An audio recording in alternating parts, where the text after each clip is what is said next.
Somalia bans Taiwan passports, MOFA protests, urges caution.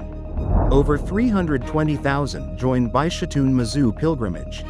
EVA Air passenger complains of moldy strawberry in business class meal.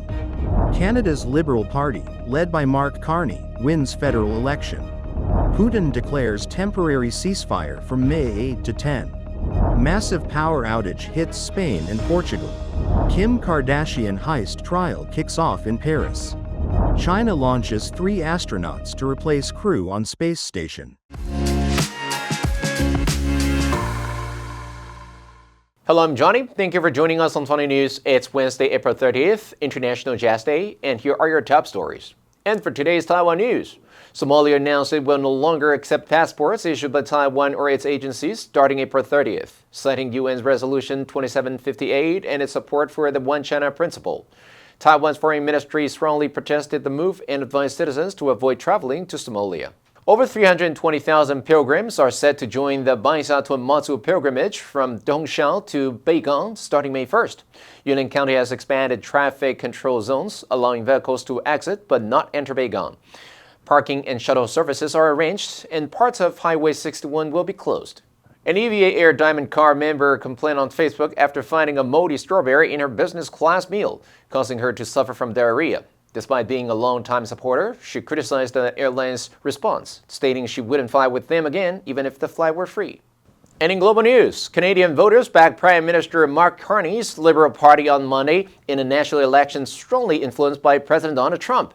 The CBC said it was too early to know whether the Liberals would win enough seats to form a majority government, but it projected another term for the party, which has governed Canada for almost a decade.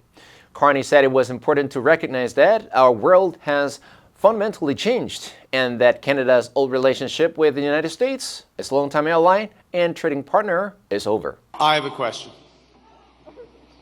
Who's ready? Who's ready? Who's ready to stand up for Canada with me? He said that Trump's repeated comments about making Canada the 51st U.S. state were not idle threats. He said, President Trump is trying to break us so that America can own us. That will never, ever happen. Pierre Poilievre, the leader of the opposition Conservatives, conceded defeat earlier Tuesday and congratulated Carney, describing the Liberals' projected victory as a razor-thin minority government, and saying his party would hold them accountable. Carney is also a former central banker, managed the Bank of Canada after the 2008 financial crisis and the Bank of England during Brexit. Russian President Vladimir Putin has announced a temporary ceasefire in the war in Ukraine. The Kremlin said the ceasefire would run from the morning of May 8th until May 11th, coinciding with victory celebrations marking the end of World War II. In response, Ukraine's foreign minister called for an immediate ceasefire lasting at least 30 days, while U.S. President Donald Trump, who has been attempting to broker a truce between the two sides, said he wants to see a permanent ceasefire. The Kremlin announced a similar 30-hour truce over Easter. But while both sides reported a dip in fighting, they accused each other of hundreds of violations. Ceasefires have been attempted more than 20 times in Ukraine.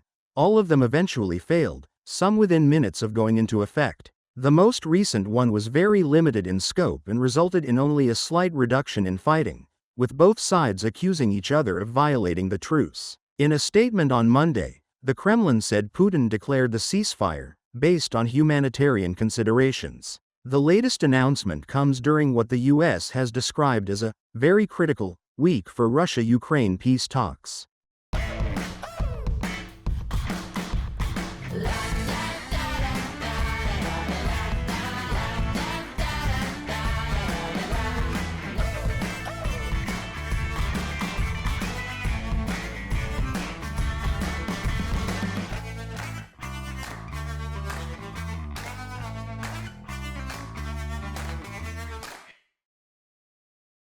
Spain and Portugal are reeling from a massive unexplained power outage that knocked out traffic lights, caused chaos on roads and at airports, and prompted both countries to declare a state of emergency.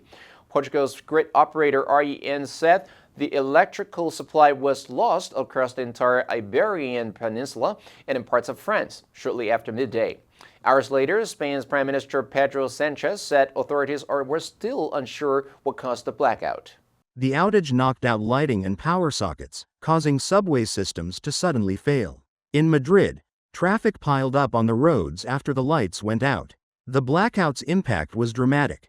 Transport hubs were shuttered, and governments in both countries, which share a population of around 60 million people, hastily arranged emergency meetings to coordinate a response. Spain's Interior Ministry declared a state of emergency in the regions of Andalusia, Extremadura, Murcia, La Rioja, and Madrid. After a late-night cabinet meeting, Portugal's Prime Minister Luís Montenegro declared an energy crisis, with the country's grid operator warning that fully restoring power would be a complex operation. On Monday, prosecutors and defense attorneys selected jurors as French courts made final preparations to hear witness testimony in the trial of those accused of stealing $9 million worth of jewelry at gunpoint from Kim Kardashian. It was the opening day of the proceedings against 10 people charged in connection with the 2016 robbery, during which they allegedly held Kardashian at gunpoint and stole her jewelry while she was in Paris for Fashion Week. Kardashian, the reality TV star turned business mogul, was staying at a private apartment complex favored by visiting VIPs when 5 of the accused arrived on bicycles and on foot, gained entry to the building, and robbed her. The other defendants are accused of related offenses, including planning the robbery and providing tip-offs about Kardashian's whereabouts. The group has been nicknamed the Grandpa Robbers in local media, as some of them are in their 60s and 70s. The case has taken so long to come to trial that one defendant has died, and another, aged 80, has had his case separated from the others due to medical issues. Kardashian is scheduled to appear in court on May 13th. China has launched 3 astronauts into space to replace the crew on the Chinese Tiangong space station, marking another step in the country's ambitions for a crewed mission to the moon and the exploration of Mars. The Shenzhou 20 spacecraft lifted off as scheduled atop China's workhorse Long March 2F rocket at 5:17 p.m. local time. The launch took place at the Zhouquan Satellite Launch Center on the edge of the Gobi Desert in northwest China. The spacecraft will remain in orbit before returning the current crew. The Tiangong, or Heavenly Palace, space station has made China a major contender in space, especially since it was built entirely by China after the country was excluded from the International Space Station due to U.S. national security concerns.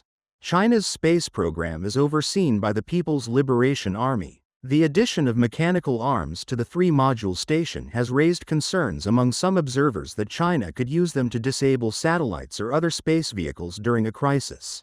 Since launching its first astronaut in 2003, China's space program has advanced steadily. The answer for yesterday was A, exploitative. The workers were subjected to exploitative conditions with long hours and low pay. Did you answer correctly? Now let's delve into today's news. Massive power outage hits Spain and Portugal. Number 1. Outage. 停电中断. There was a power outage last night due to the storm. Number 2. Shutter. 关闭店铺等. Many shops have shuttered due to the pandemic. Number 3. Coordinate. 协调整合. The manager will coordinate the schedules of all team members. Next, we have a multiple choice question for everyone to practice. Which answer would you choose? You can write your answer in the comment section. The correct answer will be announced tomorrow. It all began in 2011 when the UNESCO declared International Jazz Day as an opportunity to give recognition to jazz music and state its role to unite people all around the globe. The idea emerged from jazz pianist and UNESCO Goodwill Ambassador Herbie Hancock. The event ensured people from all over the world come out to participate in the celebration each year. And that's all for today's Funday News. Be sure to tune in to Funday News from Monday to Friday and click the link below to join Funday for free. I'm Johnny Wu, your host, and I'll see you next time.